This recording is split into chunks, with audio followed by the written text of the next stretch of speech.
Sis to sis.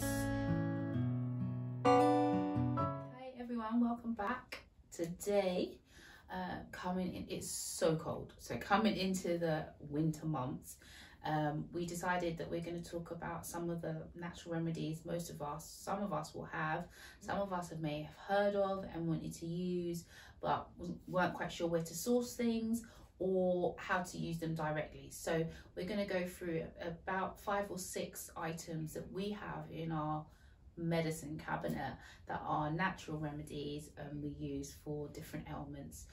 There are so many more, some of which we'll add to the end of the video. Some of the other natural remedies that we're not going to mention today, but you could pause or screenshot and download and use for your own information. And we're going to use the ones that we're going to talk about, the ones that we've mainly used and have helped us through different situations in life. Yeah, well, I think a lot of Caribbean homes, and we've had these things laying around the house, we've had these things in the cupboard, we've had these things in the fridge.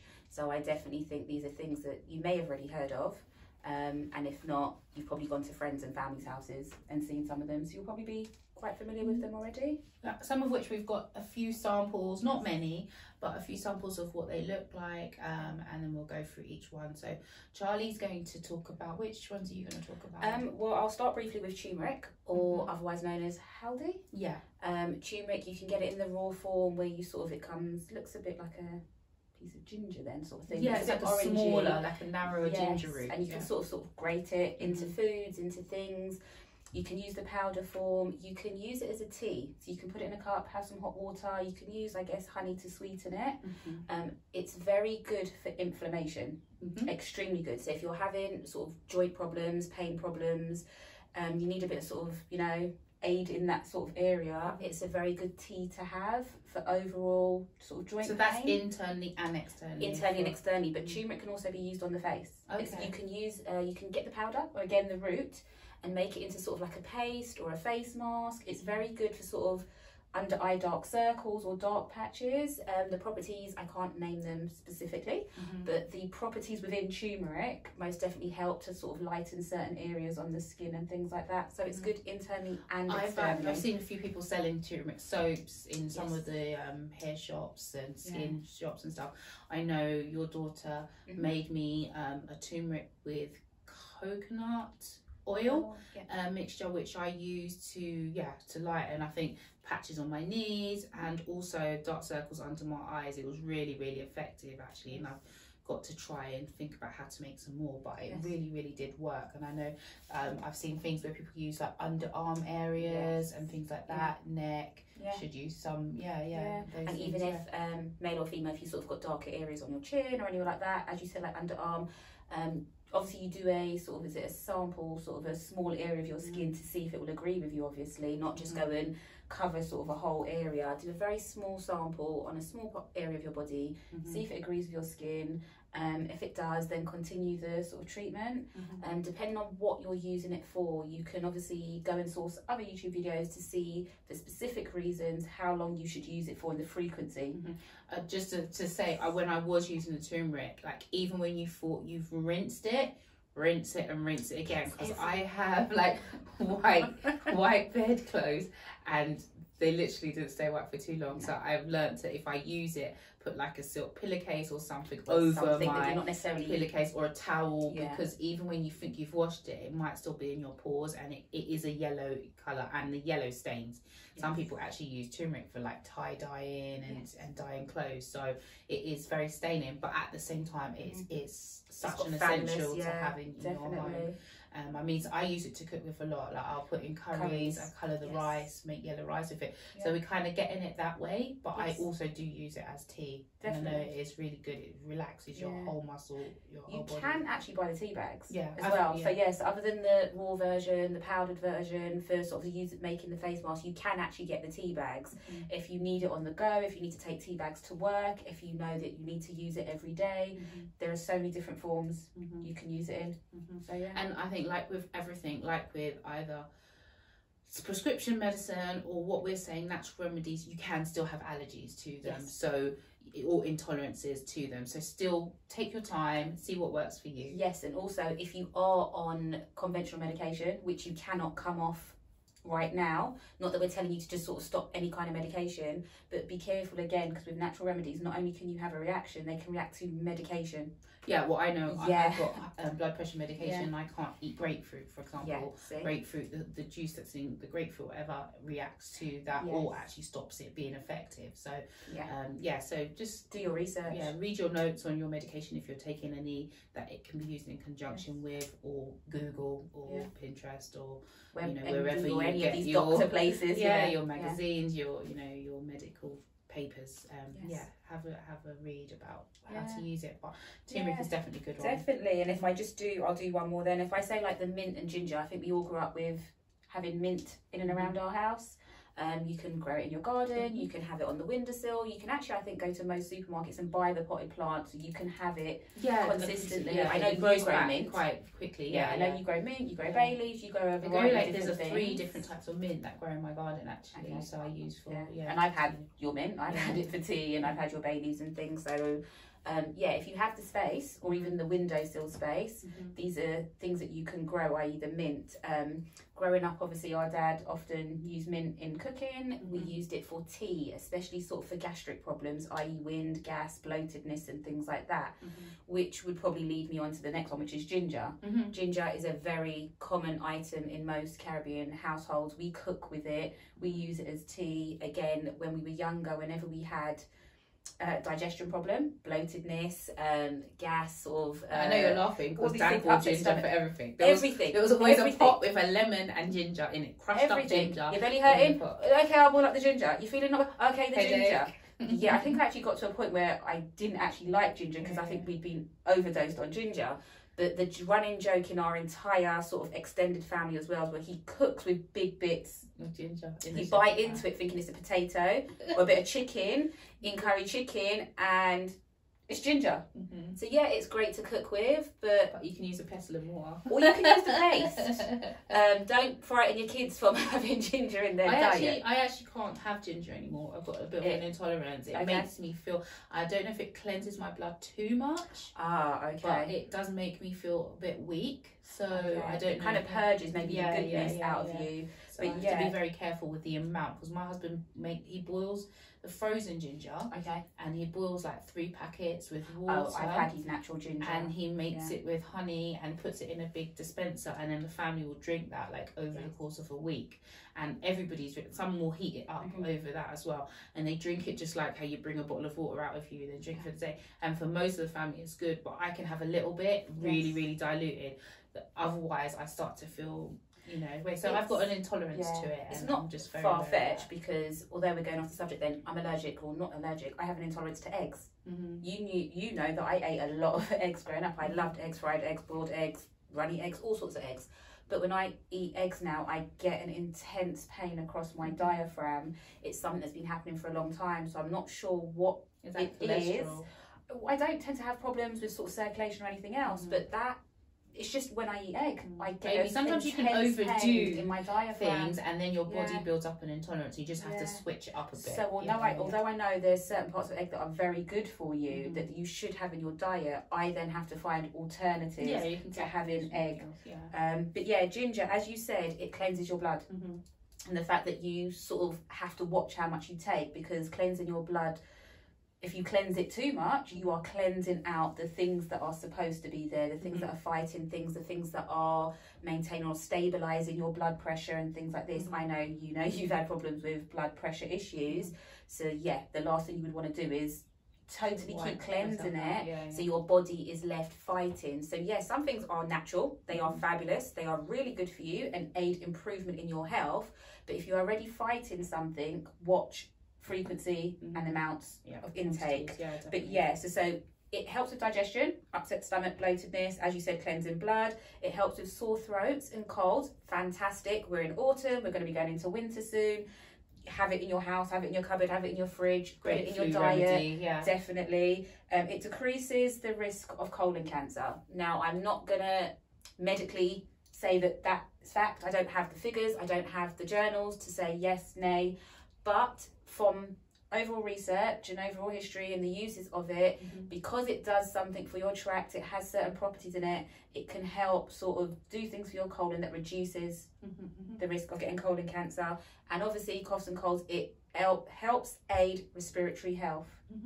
So these are just a few things that ginger could help with. Excellent. Yeah. Okay. I'm going to talk about Moringa. Okay. It took me a long time to get the pronunciation right. I was Moringa. Moringa. I think we call it merengue, like the dance.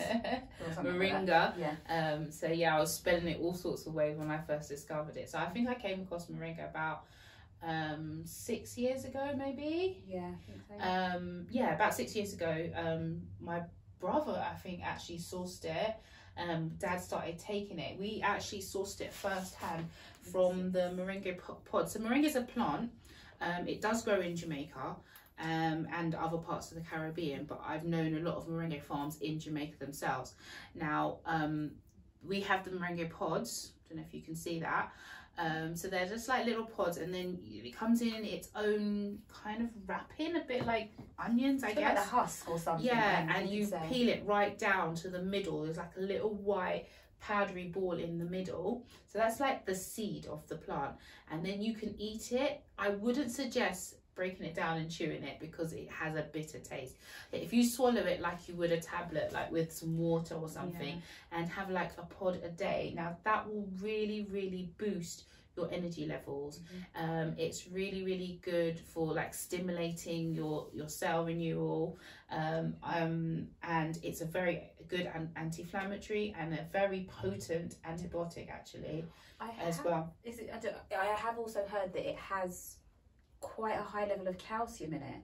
So if you're someone who is lactose intolerant or things like that, I've heard that it's a good replacement. Taking Moringa is definitely a way of getting the calcium that you need, especially if you've got bone deficiencies, bone health. Yeah, well, exactly. Things like One of the things it says, it really supports rheumatism, arthritis. So because I know that I've never been certified as being lactose intolerant or diagnosed then, but I don't necessarily, or milk doesn't necessarily agree with me. So I tend to kind of use the lacto-free ones or the other sort of forms of milk that you can get. But yeah, I would be lacking calcium, someone like me. So I guess I need to start taking Moringa again. I've actually switched a few people onto this over the years. There's people at work that are starting to grow the plant and stuff like that. And some people use it in creams to help your skincare, and I'll go into skincare in a minute, but just if you actually ingest it, it is really, as I said before, it's good for gout, but it is a very potent antibiotic, which means it actually helps things like sexually transmitted diseases, believe it or not. It's one of the few natural things that can, you know, cure a lot of things that if you go for strong antibiotics or need them, that Moringa could help with in those situations. I actually didn't know that. Yeah, so it's really potent. So you don't take a lot of Moringa when you take it. You also, with a lot of natural things, like I think Moringa, I think if you've taken it for a certain period of time, like 3 months or a certain amount of weeks, you have to stop. Yeah, you have to give your body a break. You can't just continue week after week. No, you can't have it every single day, 65 days, 365 I can't remember the exact period of time. I think it's a month. You can take it for a month, and then you have to sort of break for a month, and then you can start taking it. So it's something like in the winter months to come in, do a month of Moringa. It will really boost your vitamin levels. It will help your whole immune system. I took the powdered form. I would sort of make a tea with it, a bit like the turmeric. Then I put sort of a teaspoon, I think it said on the sort of container, a teaspoon with it, some water, not boiling. I think it needs to be sort of warm water. Yeah. And I would take it like that. Yeah. So it also helps with cramps, so monthly cramps. So you could take it like you would take a painkiller. You just take like a pod of Moringa in the morning if it's your cycle, your time of yours at that time in the cycle. It's also really good for epilepsy sufferers. Again, we're not GPs, but these are the facts that we have found and researched ourselves, that Moringa can help people with epilepsy. When Dad was terminally ill, Moringa helped him a lot, just with the fatigue, with a bit of the pain, and it can also do things like rejuvenate cells and stuff like that. So Moringa is really good for that. Now I also have it in an oil form, which is good for hair growth. And for just your skin treatment, as I said, it renews cells, so therefore creaming with it is really good to just renew the skin cells. Well, your skin is your biggest organ. Your skin is your biggest organ, so you're going to absorb it through there. Just like as I can go on to black seed oil. Black seed oil I use externally and internally. Yeah, I know you use black seed oil. So the black seed oil, I don't want to advertise it, but it just comes in a small bottle. It's cold pressed black seed oil. You can get it in most health food shops. You can get it in the grocers where they sell Afro-Caribbean African food. You can also buy it online. You can sometimes get in hair shops as well because it's a dual purpose oil. Sometimes I'm in a market or something and I'm buying this, or I speak to a client and they'll be of a Muslim descent, and they're like, you know about black seed oil? It's like, yeah, I know about black seed oil. And they say, it's mentioned in the Quran. Yes. It said to kill everything except death. You literally. It can cure everything except death. Black seed oil. So some people use it for cooking. It doesn't have the greatest aftertaste, warning you guys. If you're going to take it with something like honey. Just take like the moringa seeds. It has a bit of taste. To have something that has a. And some people are fine with knowing that something's going to do good to your body, so you take it raw. Some people are fine like that. Yeah. I'm kind of like, it will put me off if I have to keep putting myself up to the taste. Yeah, so we're saying there's an alternative. You don't have to just take it and deal with the raw taste. If you're a person that can't take it as it is and deal with the aftertaste, add it in something. Have a bit of a brioche, because my children will take a moringa seed and then have a little bit of a brioche to kind of push that down. Sometimes if I'm juicing, I will add it in the juice. I can still kind of taste it, but that's just me, I think. Yeah. If it's done for a lot of berries in a smoothie and milk, it's okay to ingest it. But you can, if you're feeling really run down, you just literally swallow a teaspoon. And don't do it for a long period of time. Yeah. Do it for that period where you need it. So maybe like 10 days, you do a course of it, like as if it was a medication. Yeah. So that's the black seed oil, and ingesting it will relieve PMS symptoms. So again, that's time in your cycle where you need it. Helps to combat stress. And if you're a diabetic, it helps with stabilizing your blood sugar levels as well. So it's something you can take. I would say take less than that teaspoon if you're going to take it on a continuous basis. I would maybe take half a teaspoon and start to see what adjustments in your body are happening. And monitor yourself, monitor your blood pressure, monitor your blood sugar levels, and see if you want to use it long term. I love the thing I think I love about it the most is that it's called black seed oil, and I think a lot of time the word black is associated with things that are very negative. It's actually from a Nigella seed, a Nigella plant that grows. It's like the onion seed, which is black. I've got the seeds. I've got Nigella seeds. Yeah. They're little tiny. Yeah, it's like onion before you plant onion. Yeah, it's basically the onion seeds. But the Nigella plant looks a bit like a dandelion plant, and the seeds are just on the pods like that. And they grow. I've seen them actually grow here, but they are native to like the Middle East. They have a sort of taste, a bit like a poppy seed kind of taste. Yeah. But that's what it is. So it's cold crushed pressed oil. And as I said, it's good for most stuff in it. They actually claim that it can prevent cancer. So because it can rejuvenate cells in your body, it can actually correct sort of fight cells bad function, and sort of regenerate the cells that you need to then fight things off. I know that you've used it quite a bit, and I know that you kind of swear by black seed oil. I think we use slightly different things within our daily life. It's said to as well treat arthritis, but to be honest, I've been having like a joint pain here. My husband as well was having a wrist pain. We don't know what he did, and I don't know what I did to my hand. It's like more like a repetitive strain injury. And then for like 2 weeks, we just rubbed the black seed oil on until it was like really warm and heated it, and the pain just decreased over time. So although we weren't ingesting it at that time, we were using it externally, just rubbing it in until it was warm, really tend to help. So is another thing, I wouldn't say going off the subject then, is that we need to address vitamin D, because vitamin D is linked to excess bone pain. A lot of the time when you have pain and it seems to increase or get worse in the colder months, or it just seems to be increasing with age and things like this, if you're working all the time, a lot of the time it's because you're low on vitamin D. So the pain that you've had your whole life seems to be getting worse or more intense. Sometimes you need to go and have a look or have your vitamin D levels tested. We've spoken about this before.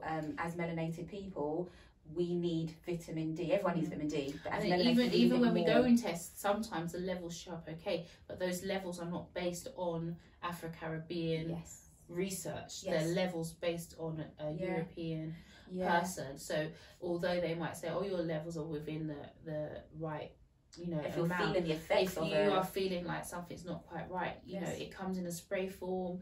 It doesn't take much to get it. You can get it over the counter, spray form, so it's in most supermarkets.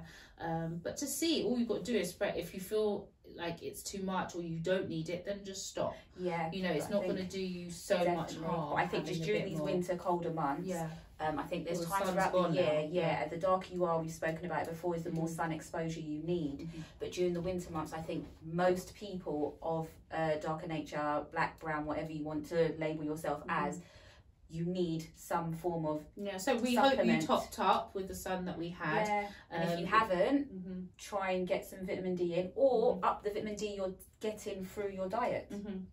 Literally. So back to the black seed oil. We talked about it treating arthritis. It's also a natural remedy for ADHD and ADD actually, which is autistic spectrum disorder, and ASD, sorry, and ADHD. So all attention, hyper, deficit disorder, and then disorder. So apparently it really calms them. I don't know. I haven't tried that for that particular reason, but there's not many things on the market that are not chemicals that are said to help children and adults with these conditions. So if it's something you think might help, it won't harm. I don't think black seed oil, to my knowledge, has harmed anyone. I mean, with everything in moderation and with everything, try and I think that's the same sort of controversy that obviously we haven't got any sort of pointers on it today, but in the news in the last sort of few years or such, then with hemp seed oil or sort of, is it cannabis oil?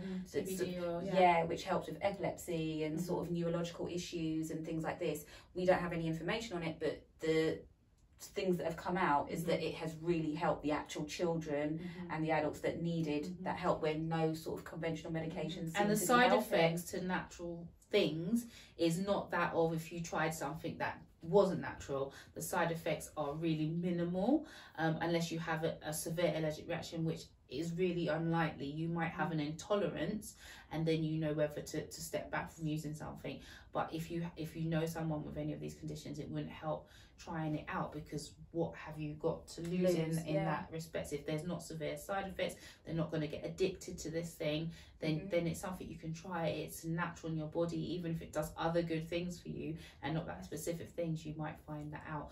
With black seed oil, it helped me lower my cholesterol, which it was one point in my life where my cholesterol raised a little bit, and I used it and it helped lower my cholesterol as well. These parts of my hair, from time to time in life, they kind of reduce, and I will just use a little bit of the oil and rub it into the edges of my hair, and it grows back within a few weeks.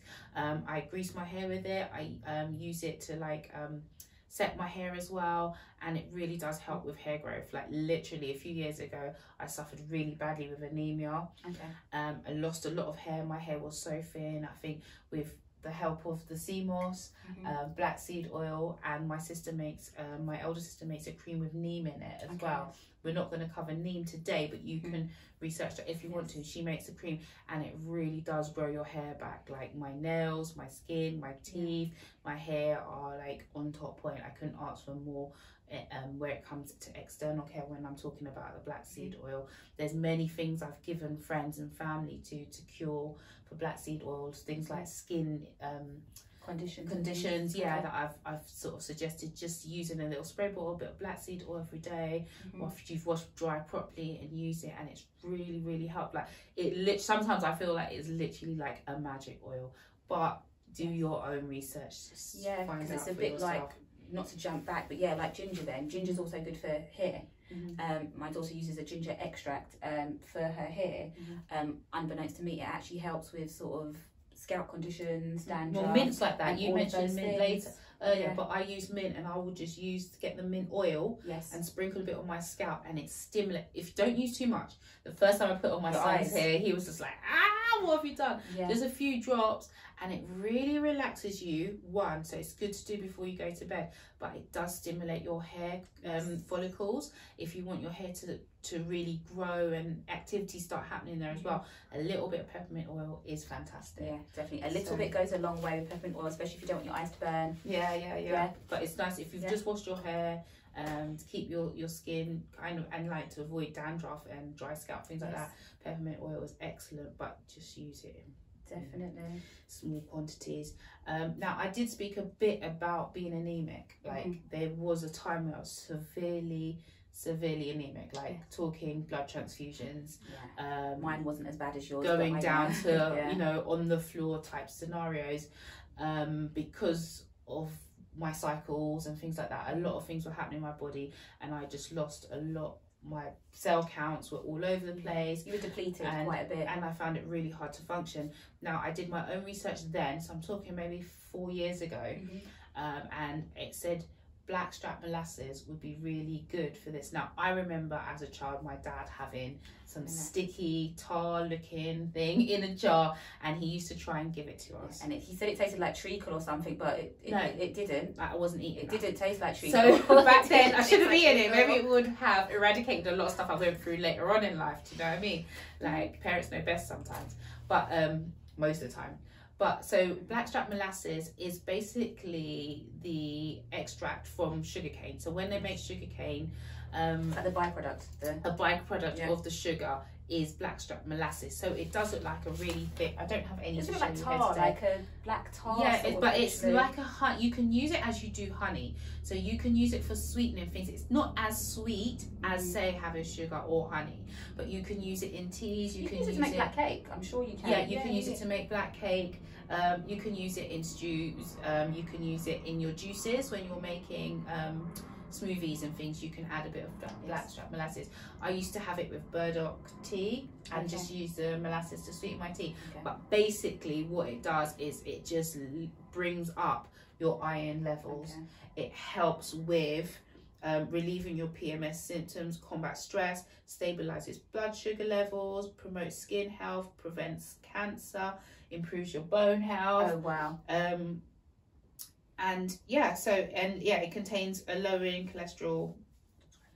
A lowering potassium that lowers your cholesterol. As well, like the black seed oil, it has immense properties. So I would really suggest, if you're going through kind of woman issues, PMS issues, maybe fibroids, premenopausal, black seed oil will really help to just bring your energy levels up. And it has some minerals in it that you actually need. It will replenish your potassium levels and things like that. So it helps you get through the day, even if you have a couple of teaspoons in a tea, maybe one in the morning, one in the evening. So and you'd think something like molasses would raise your sugar levels, but actually it really helps balance it out. I guess it's also a bit like Cmos then. We've obviously spoken about Cmos on many occasions. I swear by Cmos. I promote Cmos everything. But we've spoken about this before. Obviously, us as humans, we need 102 minerals that are essential for our bodies to function, and Cmos has 92 of them. So you're getting a lot of the stuff. Obviously, it is rich in potassium chloride, it's rich in magnesium, it helps with congestion, it helps with mucus, and it also helps with skin. It helps with conditions like eczema and psoriasis. So you can use it internally, externally, in smoothies, in soups, take it raw. It depends on the consistency you want it for. I'm someone that takes it raw on the spoon because I don't necessarily want it diluted. My daughter will mix it with yogurts and sort of fresh fruits. But it also has antibacterial and antiviral properties. So if you're trying to fight anything virally, bacterially within you, or you just need to keep putting that in to ward things off, it's a fantastic thing to use. Now, it's usually sourced from the Atlantic. You're not ever supposed to take Cmos from the Pacific, from the sort of freight path, where the ships go, the cargo ships and everything. I can't give you the exact specific reasons. Obviously there's probably pollutants, there's debris, there's oils, there's all these things, but it's a living organism, isn't it? So it absorbs everything. It does, exactly. Literally. So we are only supposed to take Cmos that comes from the Atlantic. Preferably from Jamaica or St. Lucia. I'm not going to exclude any of the other Caribbean islands, but for whatever reason, it's been suggested and advised that it's better to get it from Jamaican sea and and St. Lucia. Now there are different forms of Cmos. There's the darker one, the lighter one. You can get sort of the pinky, sort of purple coloured one. There are all different forms, but yeah, just be careful where you're sourcing it from. There are some you need to boil. There are some you can just soak overnight and blend. Try and use a pH balanced water when soaking anything, when boiling anything, because it defeats the object if you use tap water when you've gone out of your way, to get something of such high quality. And then you go and use average tap water that has so many different, you know, fluoride. You don't want fluoride in the water. So yeah, but basically Cmos is such a fantastic thing to use. I've used it for the element of thyroid function. I know it really helps if you've got thyroid issues, whether you've got a low functioning or high functioning thyroid issue. Cmos can help regulate that and actually prevent you having to take conventional medication for your thyroid function. So, and as you know, it helps with fatigue and tiredness. As you know, I've been taking it for probably about 6 months now. I've made it myself. I've given it to other people who we now know firsthand are seeing and reaping the benefits.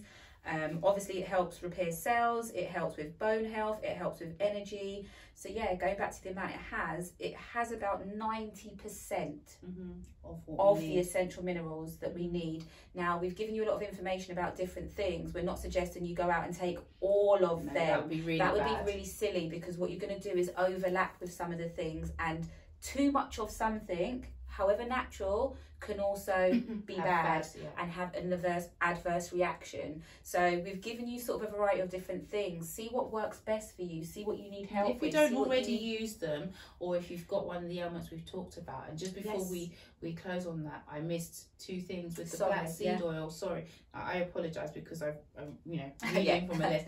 But the kidney support also, and promotes healthy liver. So I know a lot of people who have been on medications long term, their other organs will start to become affected. Now, using something like black seed oil can prevent those things happening and the decrease in function of your other organs if you're relying on them more by taking other that's really good. So even if you are taking conventional medication, what you're saying is you don't have to just take conventional medication. You can take something natural that kind of still supports you naturally while having no choice but to take the conventional things. I think so it's not one or the other. Sometimes it's beneficial to use one to definitely. And I think if you catch your health in time before you need to go to the GP for different things, and you use these things to support your body through things, you might never have to go and seek medical advice for any of the more serious conditions.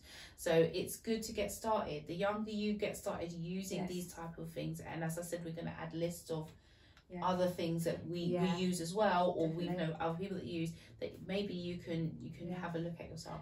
But not to interrupt you, as I was going to say, as a but to what you were saying, even if you haven't started taking these things, even if you haven't had a chance to take them before having to go to a medical professional, living proof over here, even if you get to a point where you think you've kind of hit a dead end with your health, you could always U-turn. With some things, there's a chance to actually still U-turn it, because a lot of the symptoms that I had, I kind of either no longer have, or they're so reduced, I still have to question if I ever had them. Yeah, your quality of life has definitely changed. And I know that few people who had other deficiencies, not just iron, vitamin D deficiencies and vitamin, all different deficiencies, have looked at where they were deficient.